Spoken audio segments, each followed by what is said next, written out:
Bonjour tout le monde, j'espère que vous allez bien. On se retrouve aujourd'hui pour une vidéo où je vais vous montrer un peu les accessoires en pâtisserie qu'il vous faut quand vous voulez commencer à vous équiper.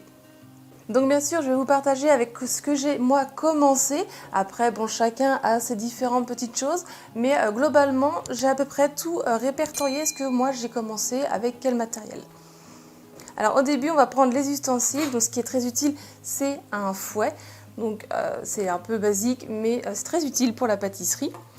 Ensuite, ce qui est aussi une spatule ou une cuillère en bois, c'est très utile par rapport aussi avec donc, une maryse, mais qui est en silicone et qui peut ne pas avoir la même utilité. Donc c'est bien d'avoir les deux, une maryse ou une spatule ou cuillère en bois. Ensuite aussi un pinceau, donc soit un pinceau en silicone ou en poil. Vous choisissez ce que vous préférez.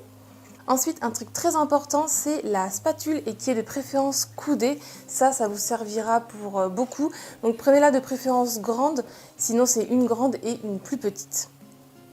Ensuite, un truc assez simple, mais c'est un bon couteau qui coupe très bien. Donc soit petit et un plus grand, mais sinon un de taille moyenne ou un très grand, ça fonctionne très bien pour tout ce qui est couper les génoises, pour faire les layer cakes, pour couper les pâtes à tarte, tout ça. C'est très utile d'avoir un très bon couteau.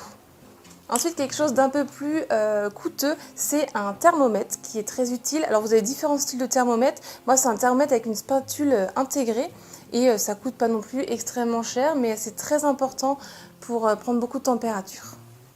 Ensuite, petite autre chose que j'ai mis du temps à m'en équiper alors que c'était très utile, c'est un petit chalumeau. Donc vous en trouvez facilement partout. Moi, celui-ci, il vient de chez Action, il n'est pas cher du tout et il est très bien. Donc ensuite, on va passer au matériel un petit peu plus gros, dont le batteur électrique. Donc au début, moi quand j'ai commencé, je n'avais pas de robot pâtissier. Donc j'avais soit le fouet à la main ou sinon c'est un batteur électrique. Ça vaut pas cher et ça fonctionne très très bien. Ensuite aussi un tamis. Alors moi au début quand j'ai débuté j'avais un petit tamis, mais de préférence prenez un gros tamis parce que comme ça quand vous faites par exemple les macarons pour tamiser les poudres, c'est beaucoup mieux d'avoir un tamis, une passoire, je sais pas vraiment comment on l'appelle, mais oui, une grande passoire. Ensuite, un basique que tout le monde connaît, c'est un rouleau à pâtisserie. Donc là, vous avez toutes sortes de choix.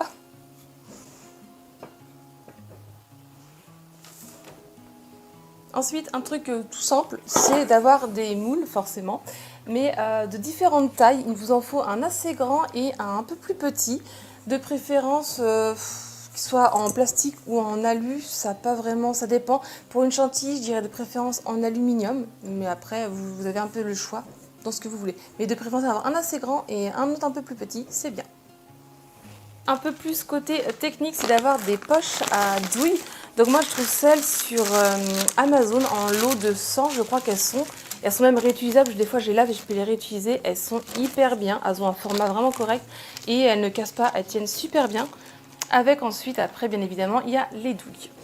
Donc les douilles, au début, souvent sur internet, vous allez trouver des kits avec 10-20 petites douilles, mais sauf qu'elles ont des petites, elles vont faire des petits dessins en fait sur vos gâteaux, c'est pas non plus génial. Moi ce que je vous conseille c'est d'acheter une part de temps en temps en fait, c'est ce que j'ai fait, moi j'en ai acheté une par-ci, une par-là. Et donc ce que je vous conseille c'est d'acheter donc la douille assez large lisse. Et le plus important, je pense, c'est la douille qui est cannelée, étoilée en fait. C'est la plus utile. Donc moi là, j'en ai une large et j'en ai une un peu plus fine. Bon là, vu au loin que je suis de la caméra, vous n'allez pas voir, mais c'est des douilles assez petites et une un peu plus large. On va passer au moule à gâteau. Donc je vous conseillerais d'en avoir un à charnière pour pouvoir démouler facilement. Le mieux c'est d'avoir un 20 cm parce que souvent c'est la taille des gâteaux, parce que moi au tout début j'ai commencé avec des 25 cm ou 28 et c'était souvent trop grand, j'obtenais des gâteaux assez plats. Le mieux c'est d'avoir un 25 cm. Après le top du top, ce que je vous conseille, c'est ce que moi j'ai eu au début, c'était donc des moules à gâteaux assez grands et j'ai eu après le cercle à pâtisserie que je me suis très vite équipée et qui est donc rétractable, ce qui fait qu'on peut l'agrandir ou le rapetissir. Vous voyez là il a ce diamètre là, je peux l'agrandir comme ça ou le faire beaucoup plus petit jusqu'à ici. Et donc ça c'est hyper bien. Alors quand c'est des pâtes à gâteau qui sont assez liquides, c'est assez embêtant, mais souvent je mettais de l'aluminium avec du papier de cuisson, ça je mettais un peu pour pas trop que ça fasse de perte. Mais le cercle à pâtisserie c'est le truc quand même à bien s'équiper. Et ensuite, pour finir, dans les importants à avoir, c'est une grille pour refroidir votre génoise. C'est très utile Ensuite, ce que je pourrais vous conseiller, c'est un plateau tournant. Moi, il se trouve derrière, vous ne devez pas le voir, il est en haut derrière. C'est un plateau tournant, je vais vous chercher. Toc. Donc voilà, là c'est le plateau tournant. Donc ça, je n'ai pas équipé dès le début, mais ça m'a quand même vachement handicapé dans des gâteaux pour faire les layer cakes, tout ça. J'en ai vite acheté un parce que c'est vite gênant. Donc c'est le plateau qui se tourne comme ça. Et puis quand vous faites les layer cakes pour les lisser, tout ça, ça se fait super facilement. Et donc voilà, c'est tout pour moi ce que j'avais à vous montrer en indispensable à commencer pour débuter la pâtisserie. Bien évidemment, tout ce que j'ai à peu près acheté sur internet, sur Amazon, je vous retrouverai les liens pour les acheter aussi en barre d'infos. Si vous avez aimé cette vidéo, pensez à mettre un petit j'aime. Dites-moi en commentaire avec quoi vous avez débuté la pâtisserie. Et si ce n'est pas encore fait, pensez à vous abonner et activer la petite cloche pour la prochaine fois ne pas louper ma prochaine vidéo. Venez aussi me rejoindre sur mes réseaux sociaux, ils sont écrits dans la barre d'infos. Et moi je vous dis à très vite. Bye!